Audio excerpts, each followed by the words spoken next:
Gentlemen,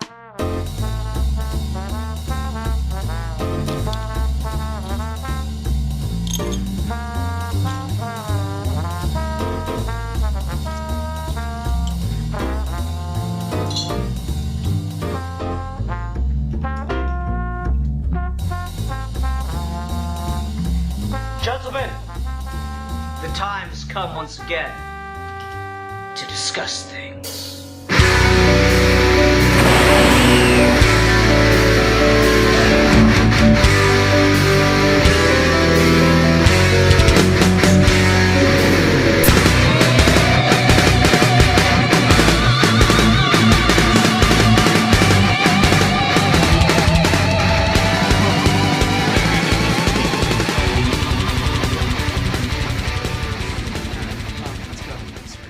Hi everyone, welcome to another episode of Geeky Gentleman Holiday Month. I'm Sid Part 2. Joining me today is...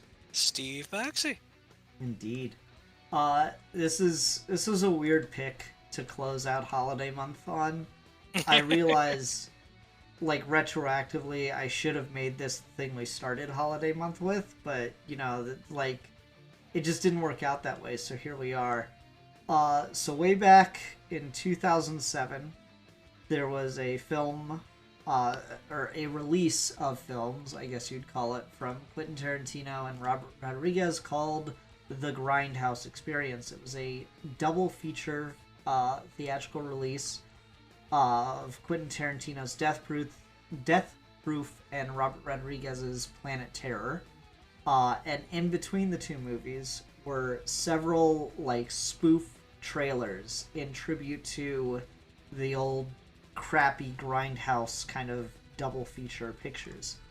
And the funny thing about it is, with the existence of Thanksgiving, now almost all of those movies have been made. We're still waiting on Don't and Werewolf Women of the SS, so I really need Rob Zombie to get on that shit, because I don't really give a fuck about Don't. And I didn't give a fuck about Hobo with the Shotgun, but yeah, Werewolf Women of the SS is the one everyone actually wants to happen. I do need to see that movie. It would be awesome. Yeah, and it has to still star Nicolas Cage as Fu Manchu as well. It's like a requirement. Yeah, I don't know. It's like, it's such a weird thing. I was trying to find the original Grindhouse trailer for this on YouTube, and instead all I found was like everyone talking, like people posting their reviews about it and stuff. And I didn't watch any of them. I just like got kind of a vibe from the thumbnails and stuff. And I think my favorite was it worth the 16-year wait? And I'm like, I don't think anyone was necessarily waiting 16 years for this movie. I think it just kind of happened, and we were all like, "Oh yeah, I remember that." It's funny because when this movie was coming out, I didn't realize it was the Grindhouse trailer movie until I started looking it up. Yeah. It's a wild one that they they just took the premise from it. Obviously, he's like excited about the idea, and like, again, with Machete was the first of those Grindhouse movies to get made, and I think they made like 4 or 5 fucking Machete movies, if not just 3. And like those just kept going and going, and then they, off the strength of that, they did Hobo with a Shotgun. Now we have this. So like they really just, for a theatrical release, which was seen as a bomb at the time, it is kind of crazy that that it has spawned its own little mini cinematic universe. It helps too, though, that like everyone who contributed to those trailers went on to become, if not successful directors, at least popular directors. And so there was a little bit more like carte blanche to do what they wanted, because like I don't expect Rob Zombie to get out of director jail anytime soon, though I wish he would. But like Danny Trejo got a lot more popular after the Grindhouse movie, and Robert Rodriguez is the one who made that, and he became more popular at that point. And then Edgar Wright did the Don't trailer. So I mean, if he wants to make that, I think it will happen. I think it's just a question of whether he wants to do it. And then I Eli mean, Roth, obviously. yeah, I mean, I kind of need him to make it just because then everyone could look at Rob Zombie and be like, now you have to. You have to now. I would love it. I would love it. Rob Zombie needs to come back for that. Yeah. But this just on its own, I mean, it's obviously not like, 100% in line with the original Grindhouse thing. And I think that's like to its credit and its detriment a little bit because I just feel like when they're making the original joke trailer, they were kind of willing to go like just more ridiculous and more over the top, but also just be a little bit meaner. So the scene that really stuck out to me of they put it in the trailer and they put it in the movie is the cheerleader jumping on the trampoline while doing a striptease. And like maybe it's just the eras in which these came out, 2007 versus 2023 of, in the trailer she, we see titties bouncing and stuff. And then when she does her final land on the trampoline to do the splits is when the knife comes up and it just cuts before you see what happens, but there's a very clear indication. Whereas in this, they like start with the splits and you basically just see her start to take off her underpants, but not like go any farther than that. And then when they do get to the actual kill, it's just kind of random stabs wherever she happens to land. It doesn't like have as much of that like ooh kind of impact to it, because like I mean if you didn't have the trailer to look back on, you might feel differently about it, but like I don't know, just the original like meanness of that was so on point.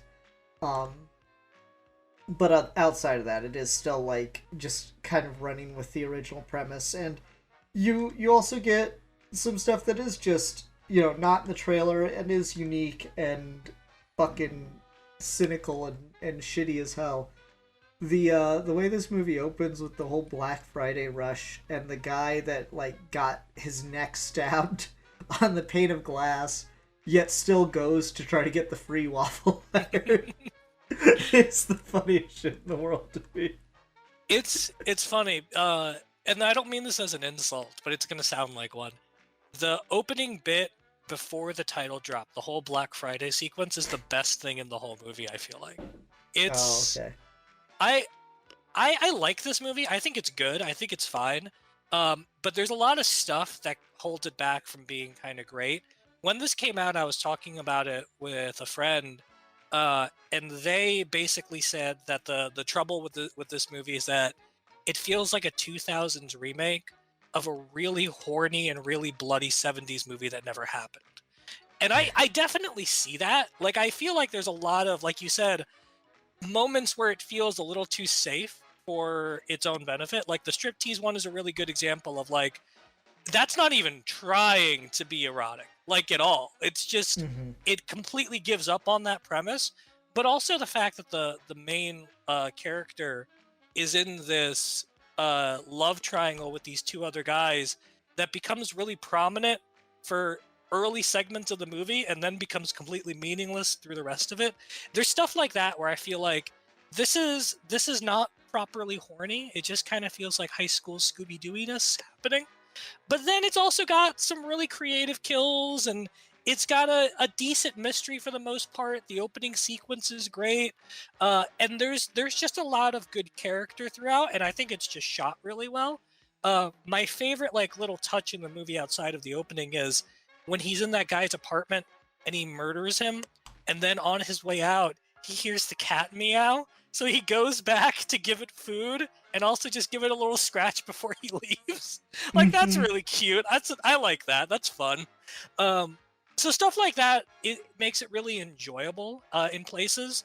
But I do sort of feel like you said, it's a little safe, and it doesn't have that same sort of like rough and tumble, indie sensibility, splatter horror kind of quality that the Grindhouse trailer made it out to.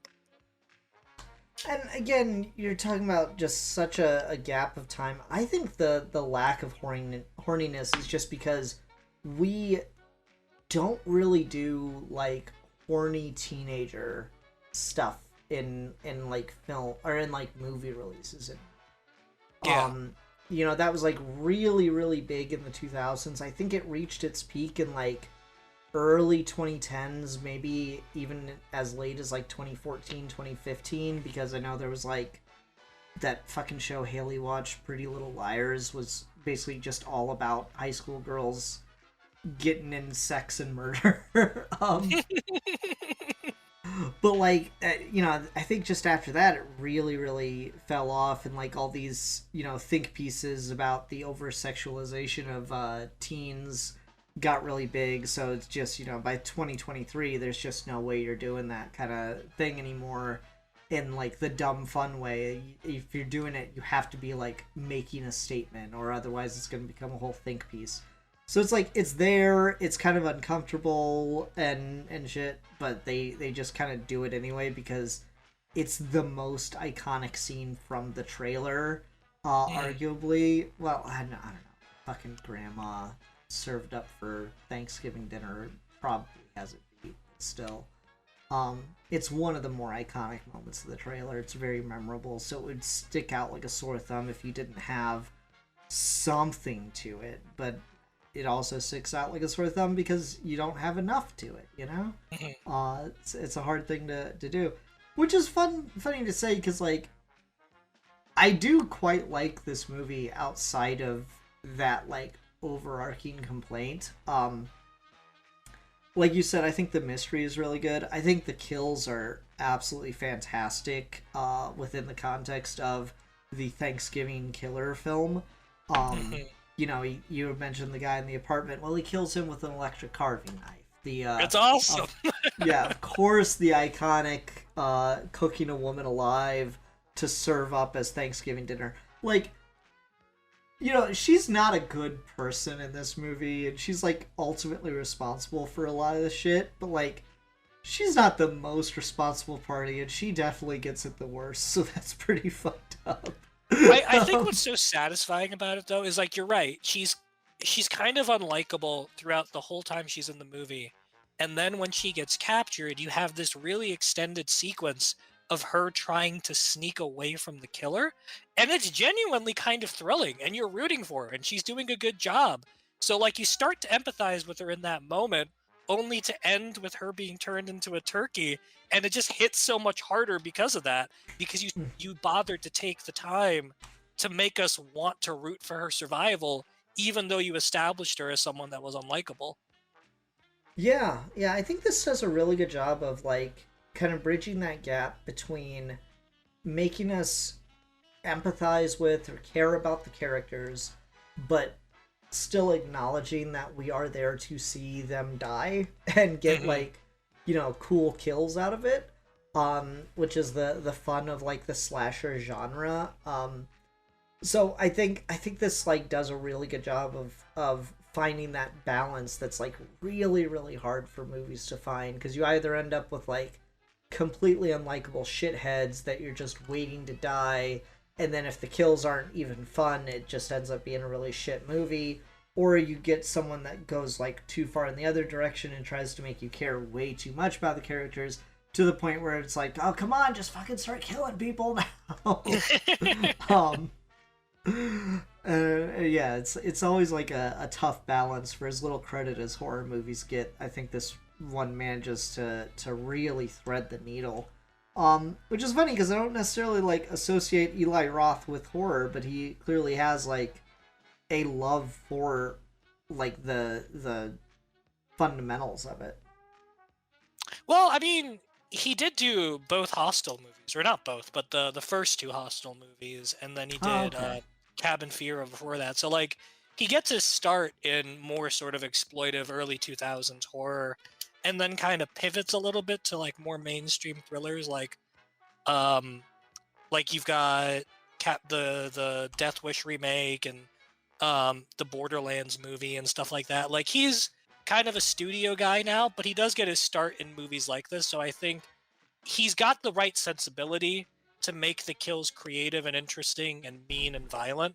But I think you do kind of, to your point earlier, you do see him kind of in that middle bridge moment with this movie of like, there's a lot here that reminds me of Hostel, and that's kind of what I love. But there's also a lot here that reminds me of things like the Death Wish remake, and that's what I kind of hate.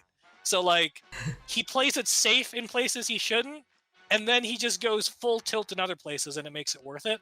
I love the bit where that girl's dad, the Russian dude, is making them fly out of the country, and the killer goes into the house, and he stabs both of her ears, and then the audio goes into that sort of high pitched ween, and then when she dies, they throw her on the table saw, and her boyfriend has to just hold on to her body. Like, that's just horrendous. The actor's reaction there, what do I do? It's Yeah. just so like, oh fuck, that makes it so real. It's so fucked up. It's so traumatic. Yeah, no, that part was really really good.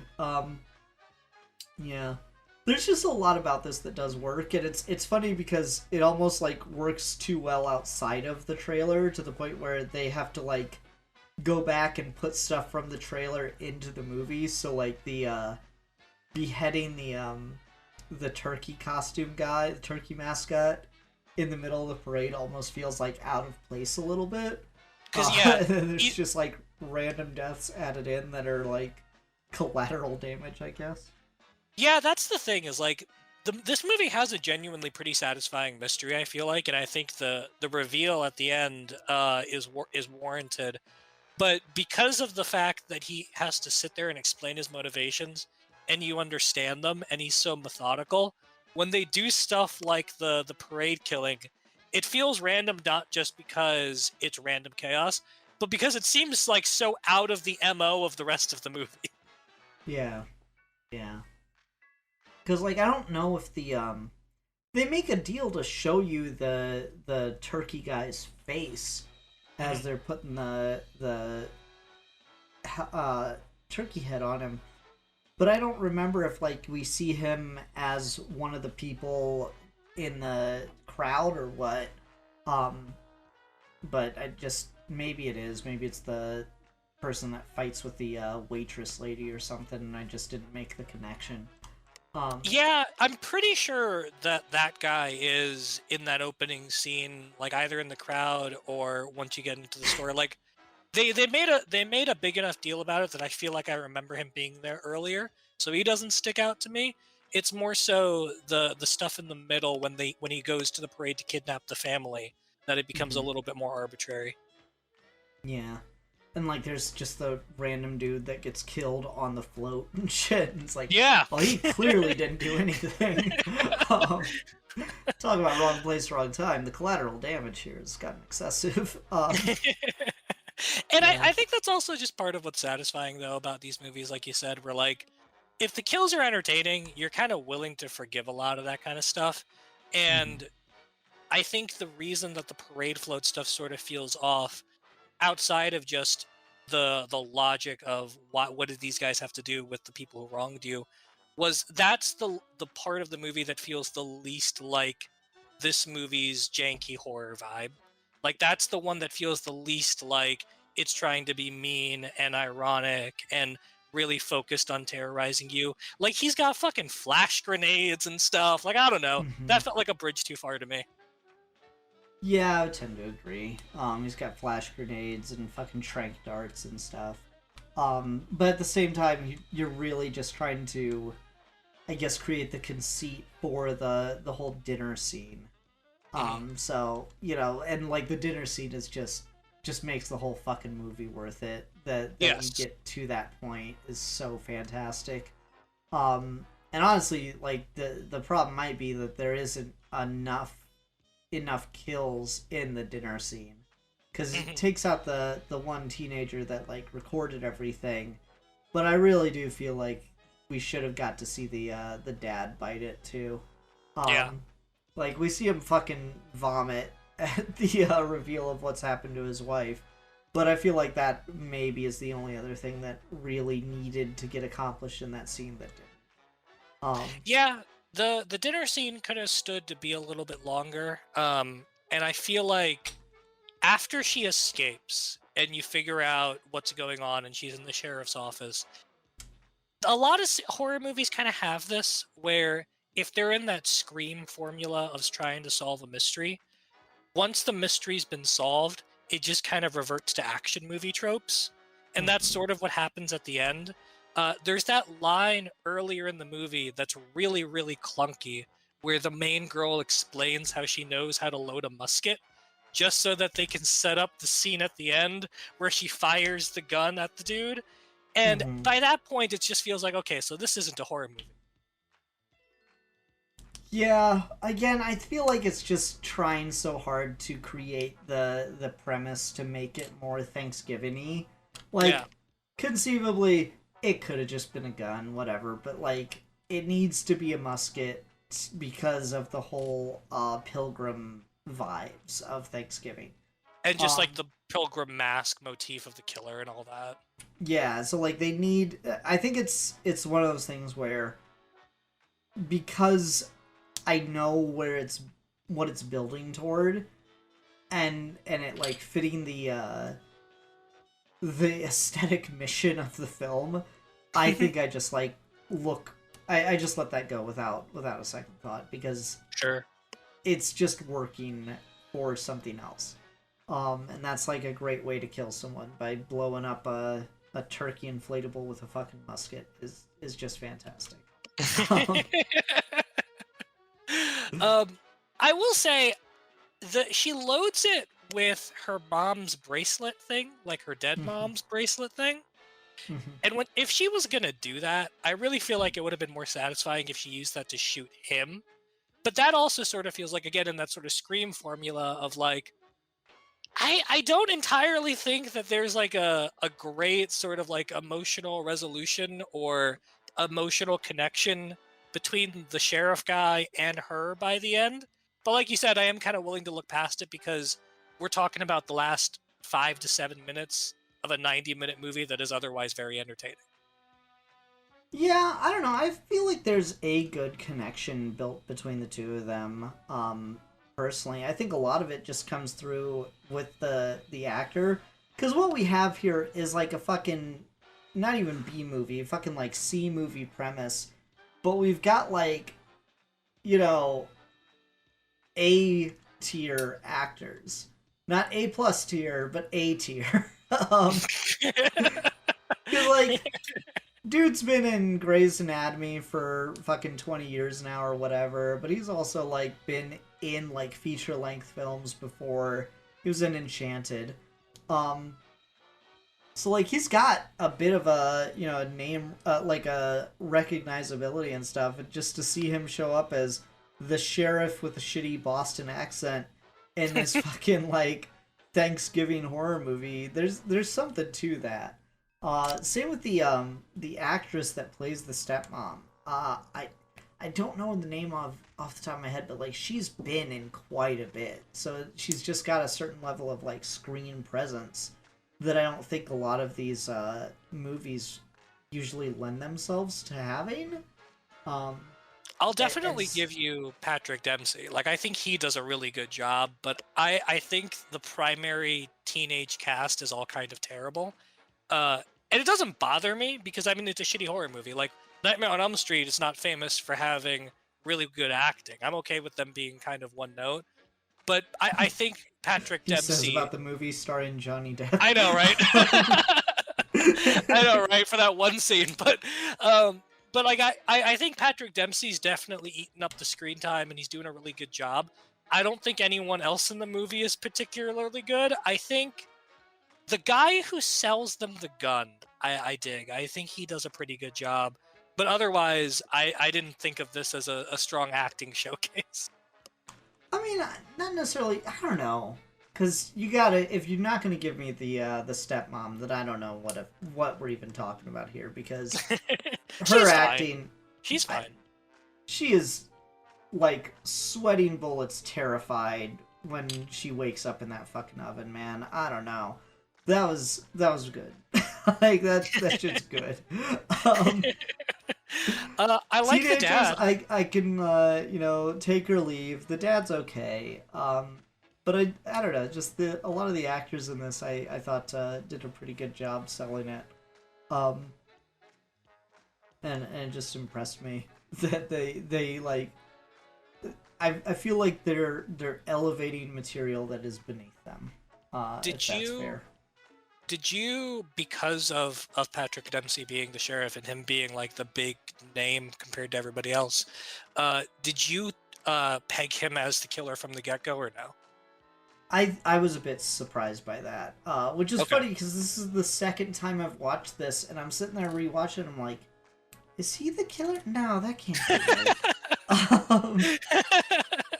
They wouldn't have this guy be the killer in the movie. That just you wouldn't do that. He's gonna be the one that has to take down the real killer.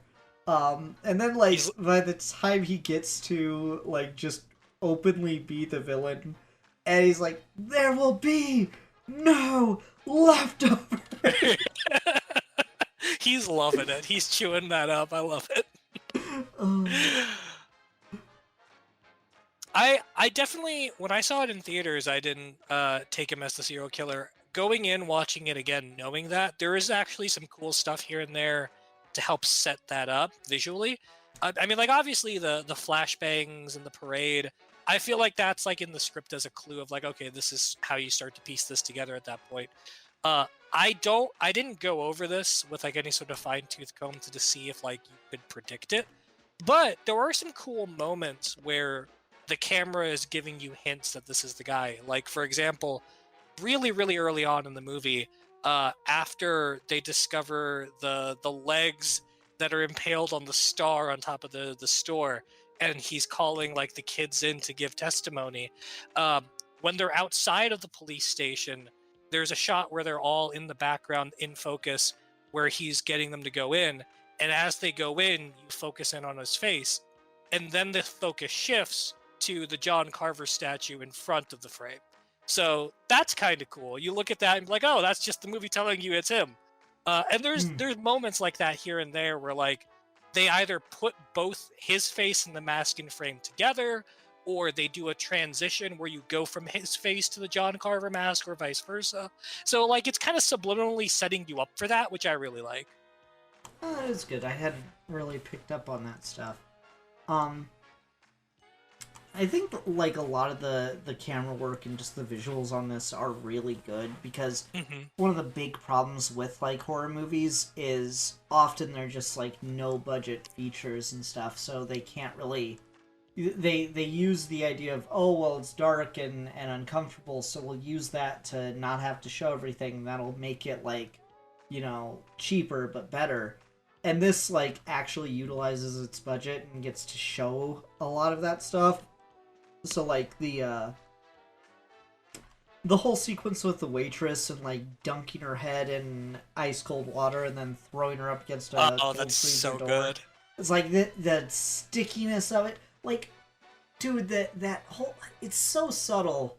And part of me was like, this should have come out in 2007. But the greatness of that sequence wouldn't work then because of the like fingerprints or the Face ID not working.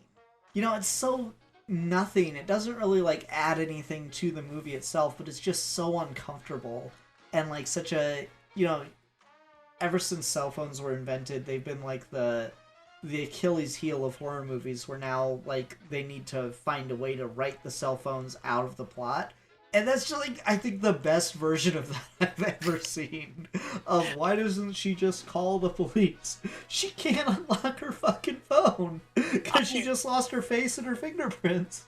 That's also just like a really good moment of the movie being just kind of mean to the characters in the audience that I love in horror movies. Because the fact that her face is stuck isn't enough. The fact that she pries her face off isn't enough. You get the satisfaction of she has escaped into a locked door, and then immediately the idea that she can't unlock her phone just feels like it's an insult at that point, and I love that. Like, it's just so mean to that character. I mean, like, they do a good job of showing you that the characters that are dying actively deserve it. There really is no like, oh come on kind of moment. They know what they're doing, these characters, and they like, but also what I thought was impressive is sometimes when you do that, you get like this is a little mean to him, but fuck it, the man's made a career out of it. You get a little bit of like the Stephen King shitty character that is going to die. Like, you know, what is the fucking movie? It, where there's the bully that's just like absolutely psychotic and like carving, you know, shit into the fat kid, or the dad that's like sexually abusing his teenage daughter and shit. It's like, yeah, they're obviously assholes, but like they're assholes to just a, you know, almost unrealistic or unbelievable degree. Yeah. Where they can't just be evil. They can't just be shitheads. They have to be like pure fucking evil to justify the murder that's gonna happen to them. Whereas this, it's like, no, it's just some shitty people that just really wanted their fucking waffle irons and just didn't give a fuck about what, like, literally stomping over people.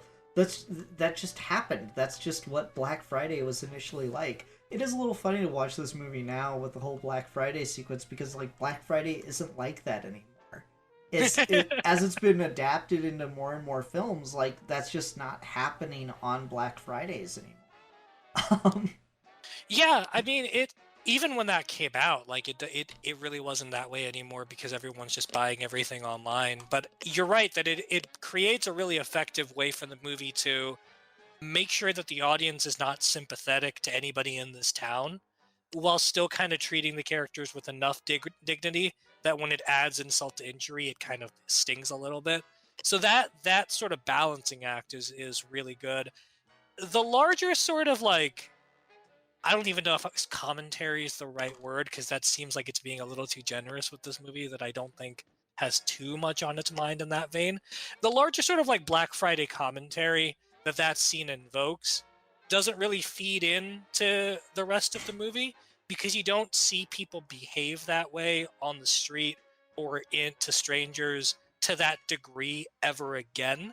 But to your point, it's so over the top in that opening that it probably wouldn't have been realistic to continue down that rabbit hole.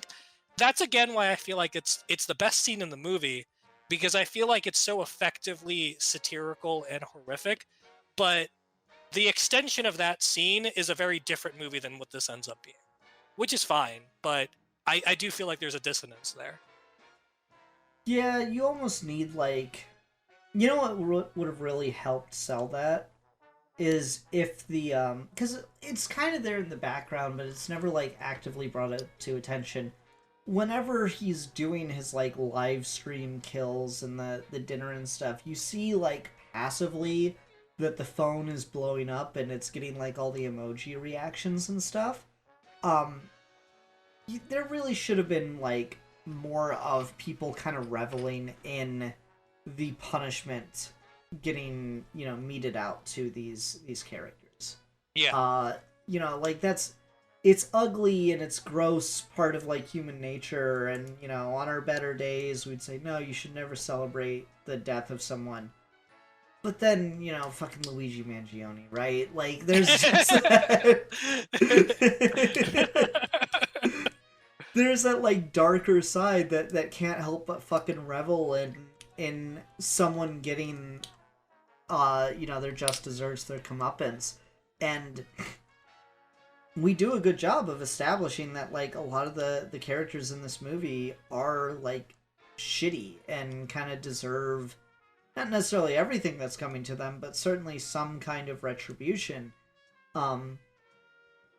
So to maybe see other members of the town kind of revel in this this destruction that's coming to the characters that are the worst of them might have helped sell that side of it a little bit better.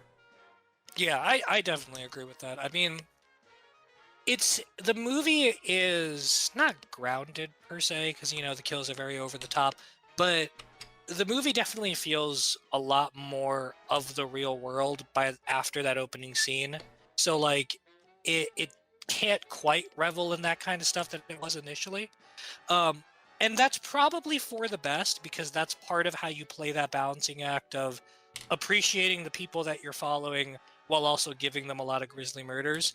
But there is definitely like moments of conflict throughout with those characters where I feel like they don't bring up that tension quite enough, like the dad, for example. Like, him wanting to have the store open early on Thanksgiving, causing the Black Friday massacre thing to happen, and then cut to a year later, and there are protests outside of the store, and he's clearly arguing with his daughter about what they should and shouldn't do, and then they decide to have the store closed for the whole day.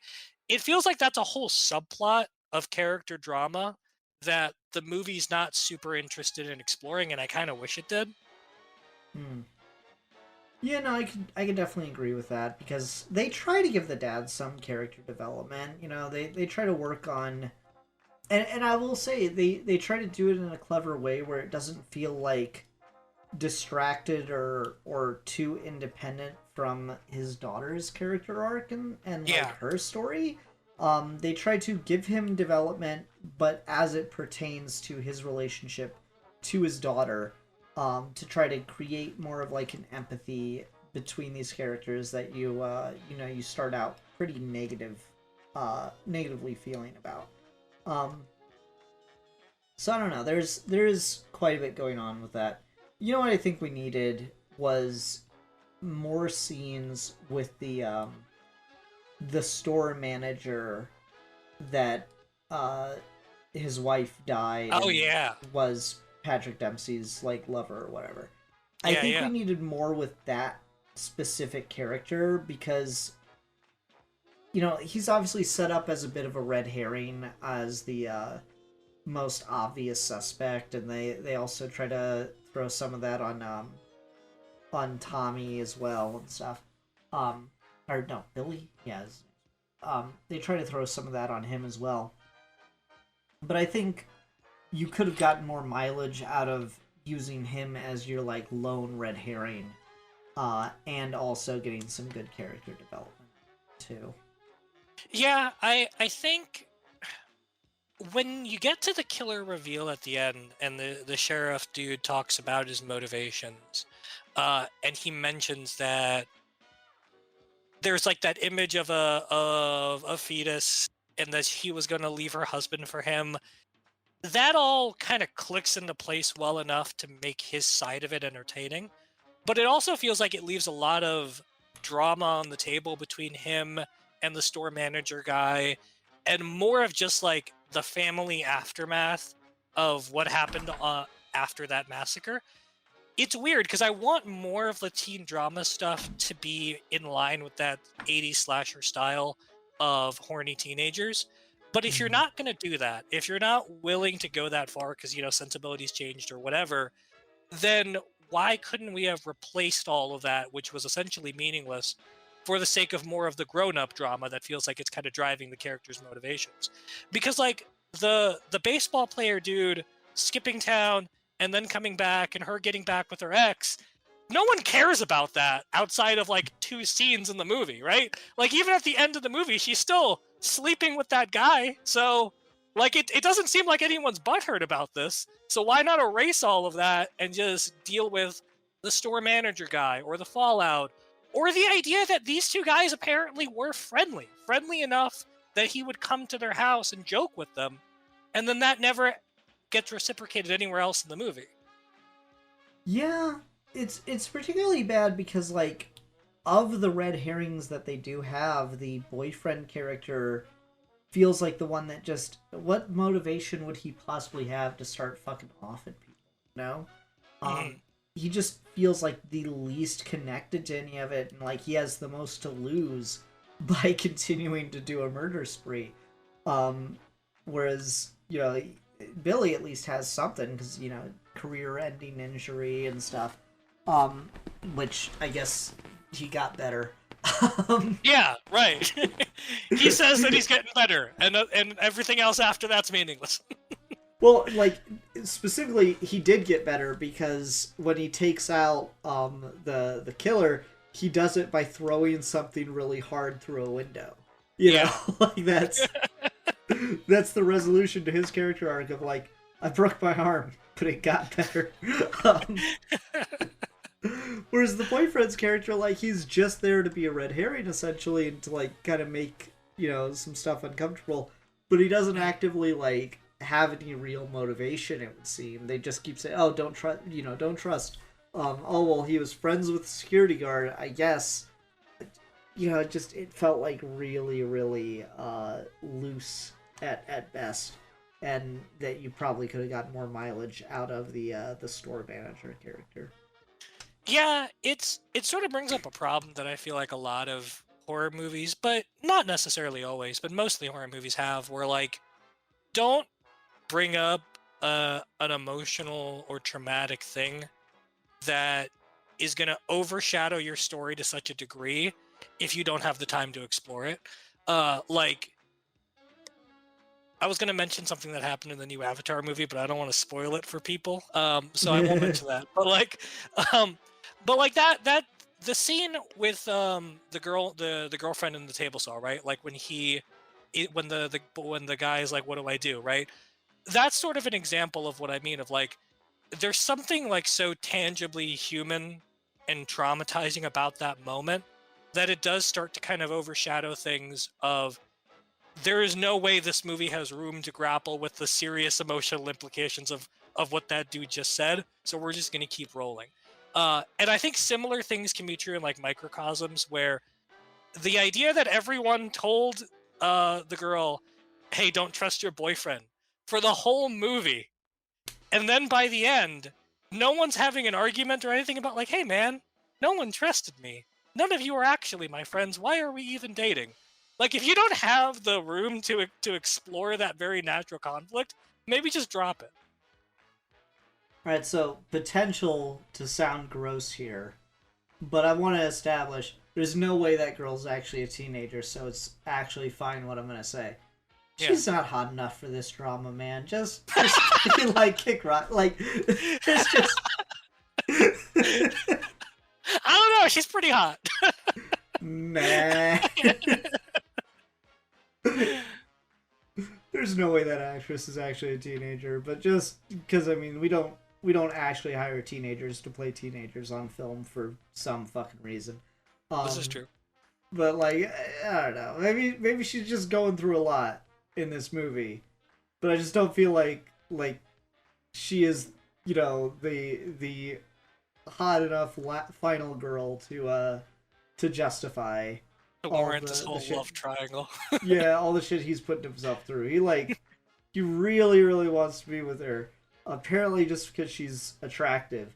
I'm like, yeah, but she's not even like the top of her friend group, man. Like, No, I agree with you there. I mean, this dude bought her friends 50-yard line tickets to the Steelers for what? Like, it really feels like he's not getting anything out of this deal. yeah, no, it's just not like that good. And she probably has better options. I don't know. Like she keeps, oh, he's the only one that didn't ghost me. Like multiple, really.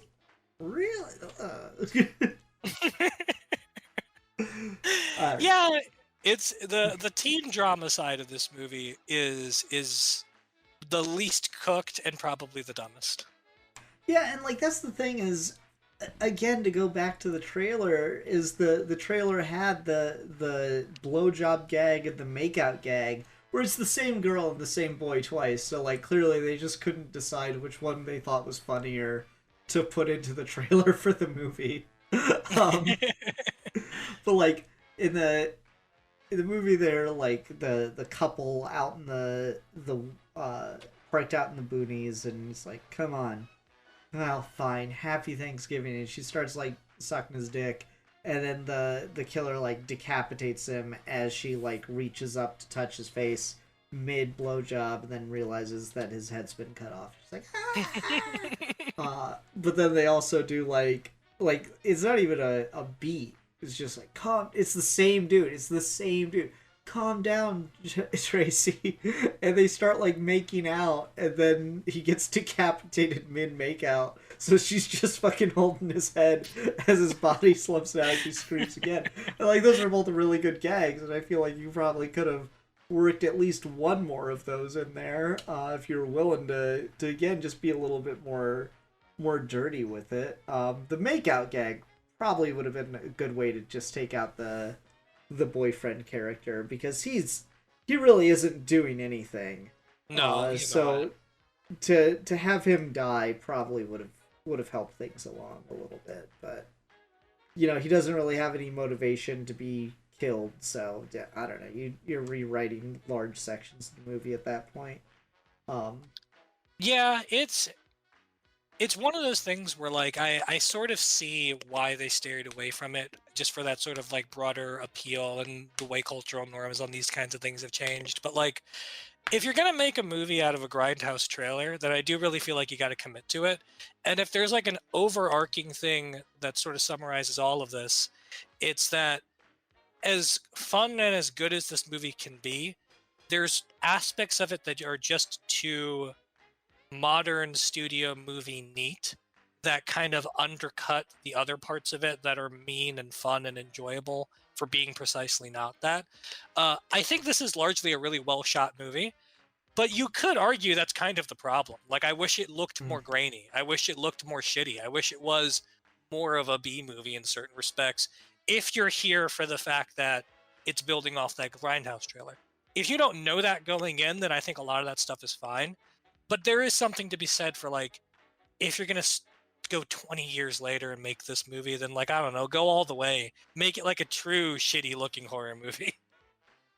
Yeah, I don't know. Because even Grindhouse didn't, like, really commit to that to the same level. Like, it's grainy, but it's still a fucking, like, Tarantino film, you know? Sure, yeah. Like, it's got some of the aesthetic, it's got some of the gags where, like, sections of the movie are just missing, and stuff. But, like, they're still, like, more auteur films, or just more like competently made films. They're people who are too good to make a grindhouse film making a grindhouse film. And this just feels like it's in the same way. It's in tribute to those shitty horror movies without having to, like, go down to that level. And I think there is something worthwhile in that, just because the guys that do make those movies wish they could make something and get as much money as, like, this has behind it, you know? I think there is some value in just making it look as good as possible, but telling a story that would not be out of place in those grindhouse pictures. Yeah, I mean, this is sort of where, as much as I don't like the Terrifier movies, this is where I think that they kind of have their cultural purchase. Because as those movies got more successful and the budgets got bigger and bigger, they still did maintain the sort of, like, a shittier quality of what it looks like and what it feels like, even as they were scaling upwards and how gruesome they got. And I don't know, maybe Terrifier 2 and 3 just kind of spoiled me on how mean and torture porny a modern horror movie can be. But I did kind of wish that this leaned more into that and less into, like, modern day, very polished Conjuring territory, where it's not the same kind of horror movie as The Conjuring, but I guess the word is, like, overproduced, like music, you know? Like, it just feels a little too overproduced and not enough like the kind of horror movie, even though they were being made by studios back in the 80s, that had that sort of, like, rough and tumble quality to it. That felt a little bit more like it was just stitching together scenes and finding itself in the moment, like a John Carpenter movie, kind of, where none of those movies, even when they had a big budget, none of them ever looked like they were super polished, even when he had the means to make them that. No, I think that's fair. It's one of those things where I just think your mileage may vary, because end of the day they do still need to, like, sell this to a studio and get people on board and stuff, and you're not gonna the return going to be worth it at that point is something else to think about. Like, sure, for the aesthetic and the visual gag of it, maybe it would be pretty fun to do, but also is it going to be enough of a worthwhile, like, compromise for the artistic direction, or is it just gonna maybe turn more people off than it would interest? or add to the film itself. I don't know. There's more questions than that than there are answers for it, I feel. Mm-hmm.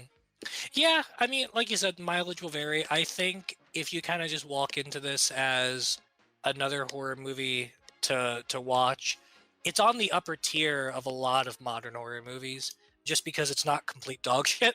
So you might look past all of these sort of like more nuanced issues with it if you're just like, well, it's better than Companion. Damn.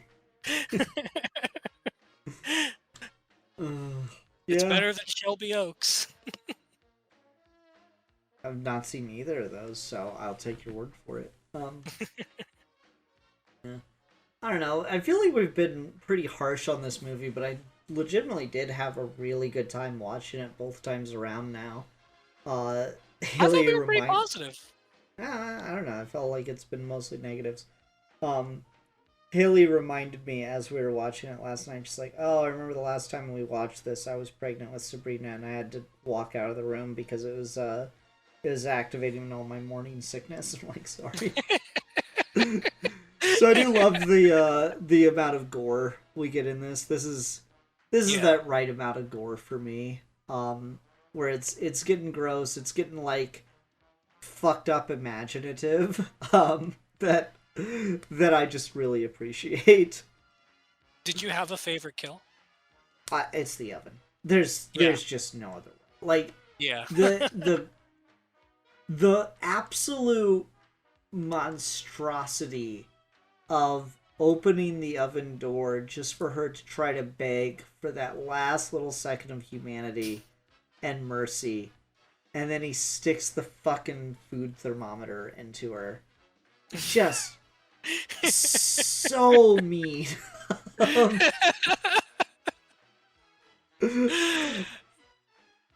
I hesitate to think of just a more mean-spirited, sadistic move in a horror movie than that. She's already died. Like, it's just... Hold on. This is the worst kind of prison, for it gives you hope.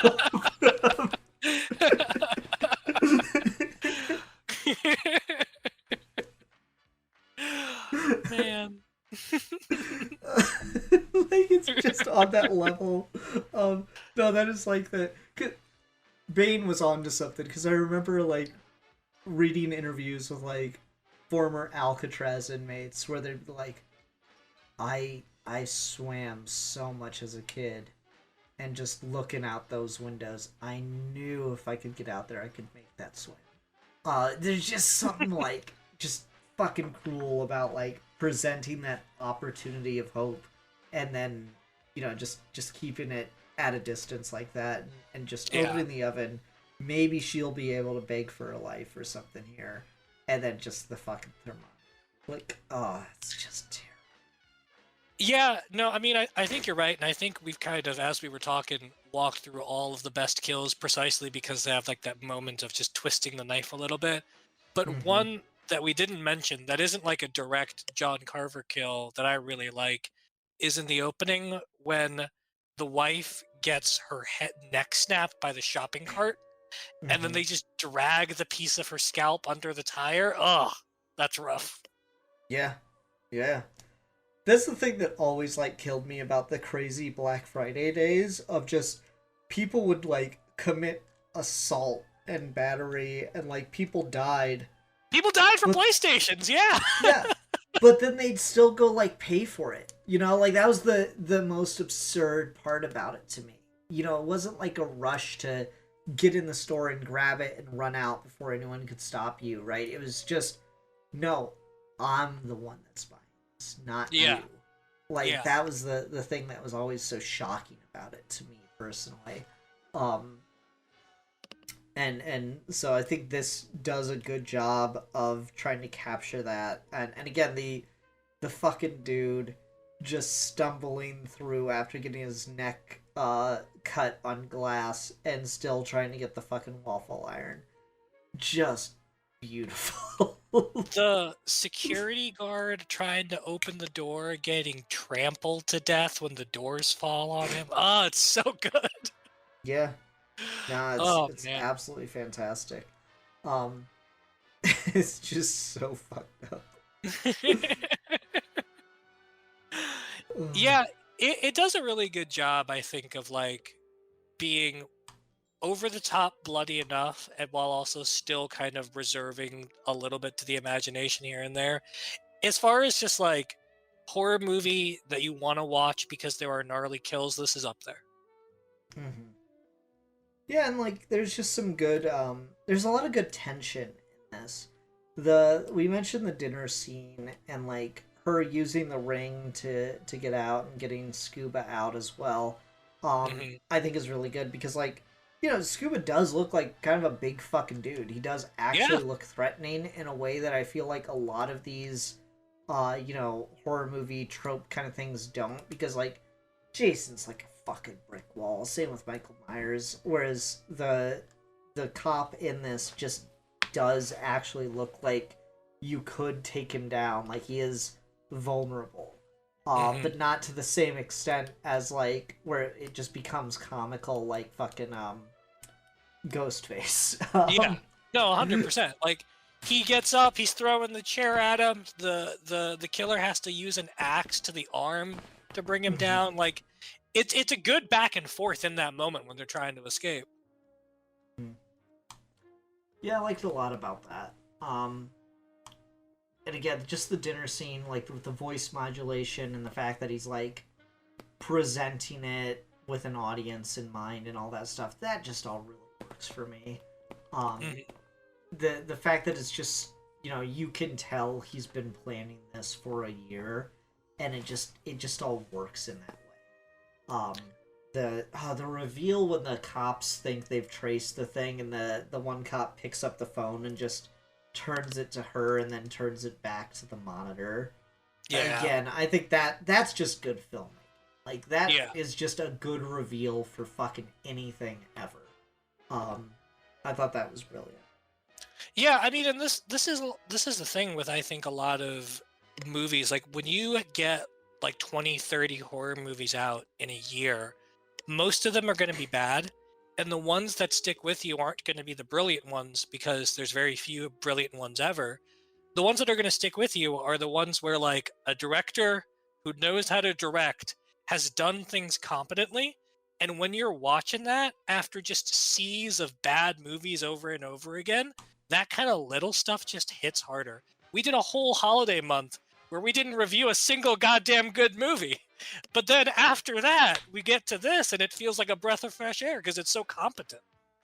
Yeah, yeah.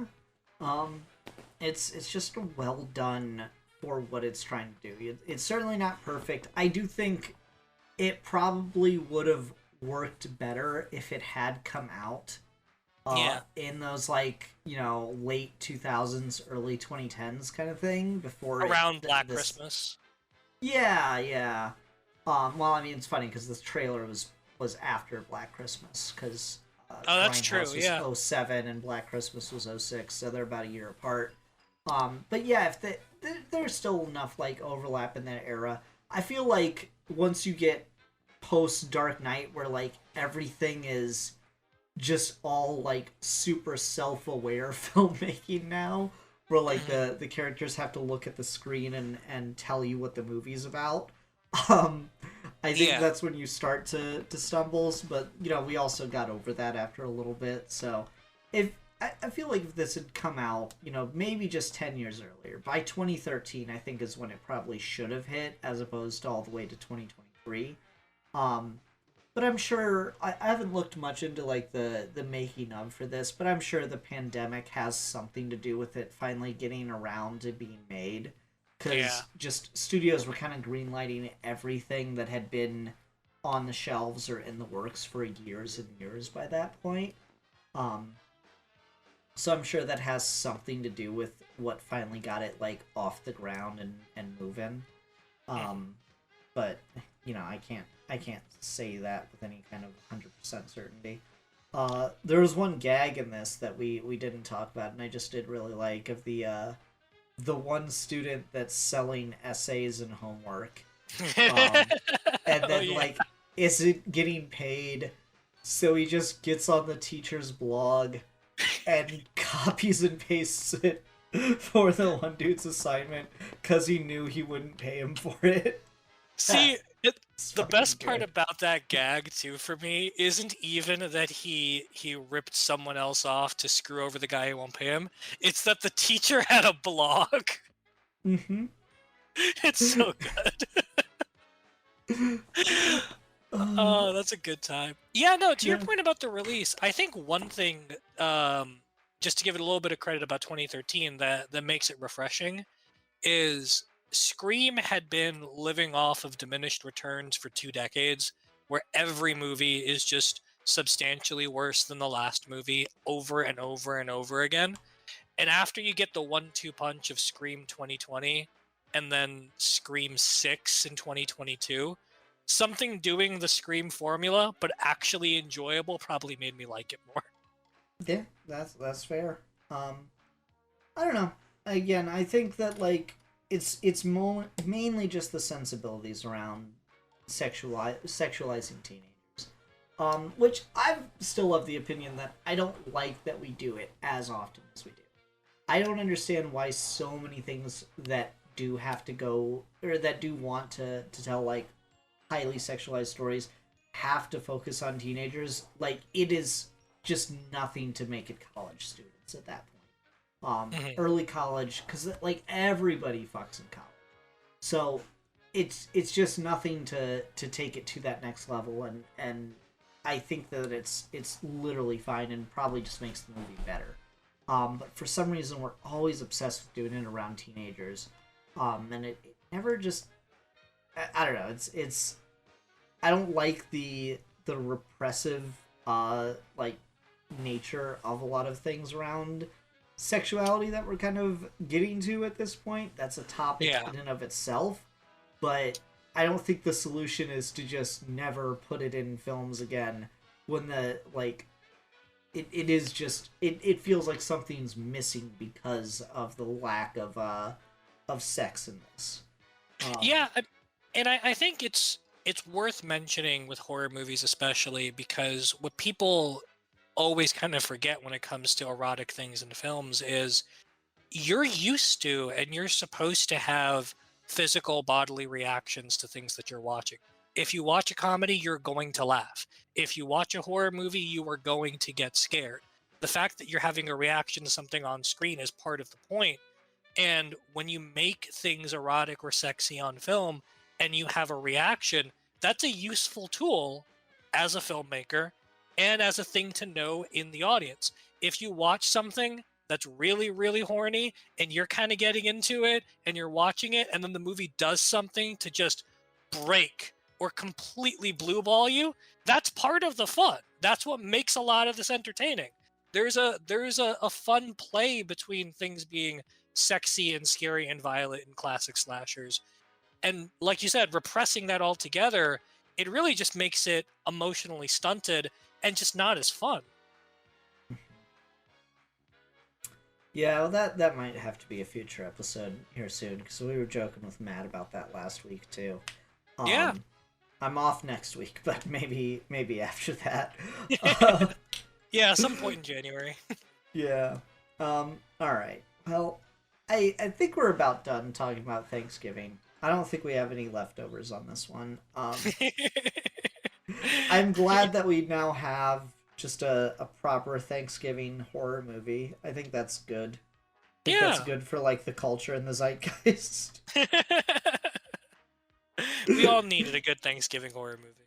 Yeah, no, and like it legit holds up. It's got that same like checkbox as like the Trick or Treat, where it's just it really is about the holiday more than anything else. So that's appreciated because it's not just like a horror film set at Thanksgiving, right? It is living and breathing, trying to be as much Thanksgiving as you can get 100%. into a horror film. So I appreciated that. I really All wish right. somebody would make a horror movie about Halloween. Has that ever happened? Do you know? Only like 14 times. Oh, okay.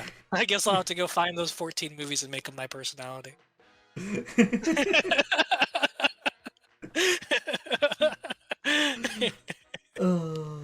Okay.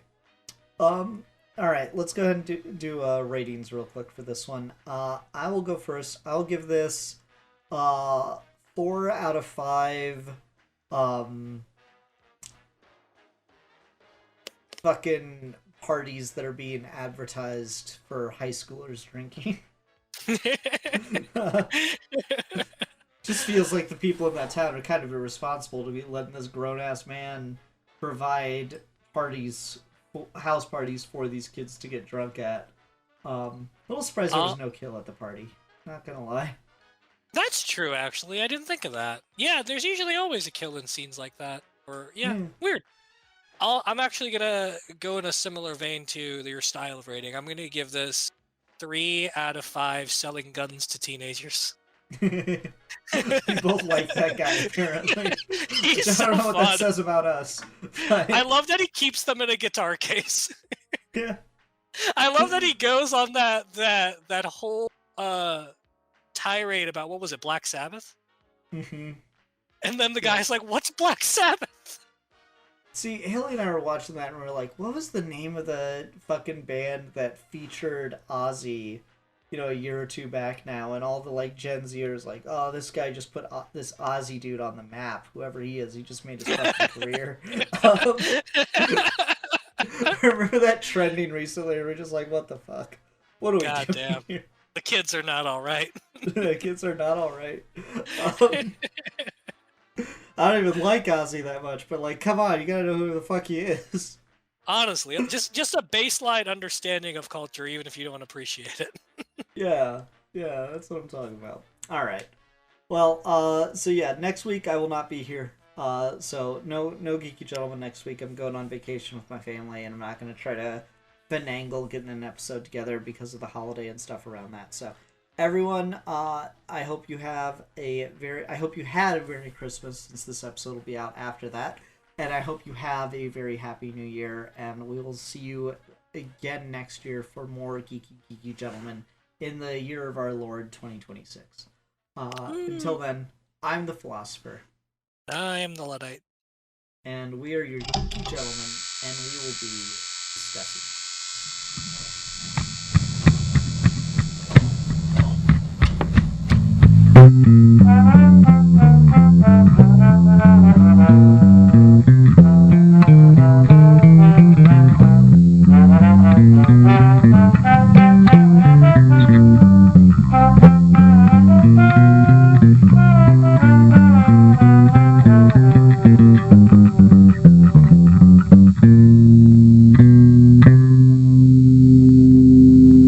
Ho, ho, ho! Merry Christmas!